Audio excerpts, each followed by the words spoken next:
നമസ്കാരം. വി.ഡി. സതീശൻ മുഖ്യമന്ത്രിയായപ്പോൾ വാർത്തയിൽ നിറഞ്ഞത് സതീശനേക്കാളേറെ രമേശ് ചെന്നിത്തലയും കെ.സി. വേണുഗോപാലുമായിരുന്നു. ഇവർ രണ്ടുപേരും മുഖ്യമന്ത്രി സ്ഥാനത്തേക്ക് പരിഗണിക്കപ്പെട്ടവരുമായിരുന്നു. ചർച്ചകളിൽ തുടക്കം മുതൽ ഒടുക്കം വരെ പങ്കാളിയായതിനാൽ കെ.സി. വേണുഗോപാൽ പരിഭവം ഉള്ളിലൊതുക്കി. പിന്നീട് ചെന്നിത്തലയാണ് വാർത്തകളിൽ നിറഞ്ഞത്. നിയമസഭാ കക്ഷി യോഗത്തിനെത്താതെ ചെന്നിത്തല നേരെ ഗുരുവായൂരിലേക്കാണ് പോയത്.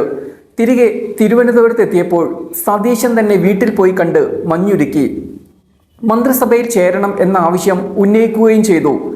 കോൺഗ്രസിലെ അച്ചടക്കം ലംഘിച്ച ചരിത്രമില്ലാത്തതിനാൽ ഹൈക്കമാൻഡിൻ്റെയും നിയുക്ത മുഖ്യമന്ത്രി എന്ന നിലയിൽ സതീശൻ്റെയും അഭ്യർത്ഥനകൾ തള്ളിക്കളയാൻ ചെന്നിത്തലയ്ക്ക് കഴിയുകയുമില്ല.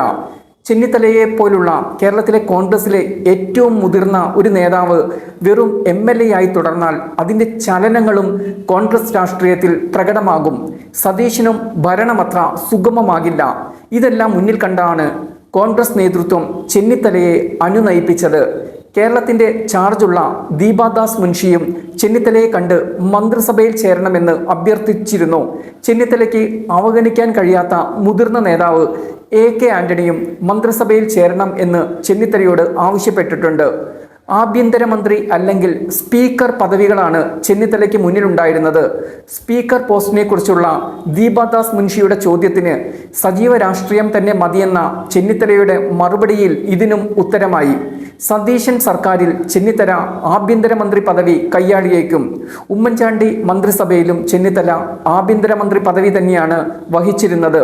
സതീശനേക്കാൾ പാർട്ടിയിൽ എത്രയോ സീനിയർ ആയതിനാൽ ആഭ്യന്തരമന്ത്രി പദവിയിൽ ചെന്നിത്തല വരുന്നതിൽ അപസ്വരങ്ങളും ഉയരില്ല. മറ്റൊന്ന് ധനമന്ത്രി സ്ഥാനമാണ്.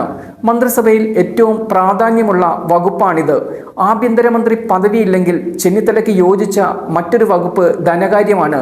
ചെന്നിത്തല ആഭ്യന്തരമന്ത്രിയായാൽ ധനകാര്യം സതീശൻ തന്നെ കൈകാര്യം ചെയ്തേക്കും.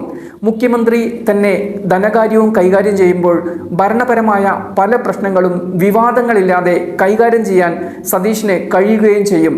ചെന്നിത്തലയെ മാത്രമേ അനുനയിപ്പിച്ചിട്ടുള്ളൂ. ഡൽഹിയിൽ സർവശക്തനായി KC കൂടിയുണ്ട്. നിങ്ങൾ പിച്ച് ചീന്തിയില്ലേ, ഇനിയും മതിയായില്ലേ എന്നാണ് ഇന്നലെയും KC മാധ്യമങ്ങളോട് പ്രതികരിച്ചത്. ഉള്ളിലുള്ള ശക്തമായ അമർഷമാണ് KCയിൽ നിന്നും വെളിയിൽ വരുന്നത്. KCയുടെ ഇനിയുള്ള നീക്കങ്ങൾ എന്താകുമെന്ന കാര്യത്തിൽ വ്യക്തതയുമില്ല.